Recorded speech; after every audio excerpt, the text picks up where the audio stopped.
Hello mga kabisimain. So ngayon nag-terminate tayo ng panel. Yan, FM200 panel ito. So ang cable na ginagamit natin dito ay 2.5 fire alarm cable.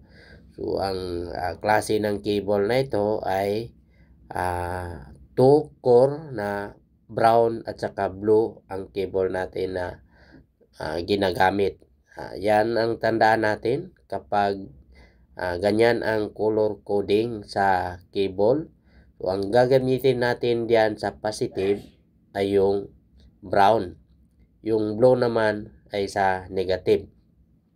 So, tandaan natin na kapag nag-terminate tayo ng panel na FM200 or anumang fire alarm panel ay DC output ang supply niyan. So, hindi tayo pwedeng magkamali dyan kasi posibleng may masira na electronic part sa board ng ating panel. So, tandaan natin na sa lahat ng mga electronics, may mga sensitive na pisa dyan sa loob na madaling masira kapag nagkabaliktad tayo ng paglagay ng supply.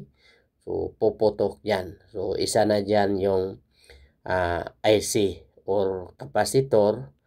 So kung namali tayo paglagay ng power supply or nag short circuit, yan ang unang masira dyan. So ingatan natin na hindi tayo magkamali dyan. So yung ginawa natin ay terminate natin ang bawat zone. So makikita natin na may nakalagay na resistor. Yang resistor na yan ay ginagamit yan sa in of line. So ngayon ang resistor na yan ay dapat natin ilagay yan sa last device ng ating zone. Kaya nga lang hindi pa natin tinanggal yan kasi wala pang ceiling. Hindi pa pwedeng mailagay natin yung device. So ginawa natin, testing mo lang natin dito sa panel para makita natin na ang panel ay gumagana. So terminate natin lahat ng loop at nilagyan natin ng device ang bawat zone na nakahanging. Pero yung resistor na yan, dyan lang muna sa panel. Pagkatapos ng paglagay ng ceiling, mapix na yan final, doon na natin ilagay yung in of line na resistor.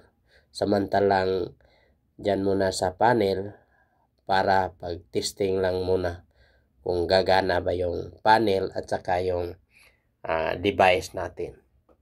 So napakadali lang itong wawiringan. So ang ating tandaan lang ay positive, negative, dalawang cable lang yan.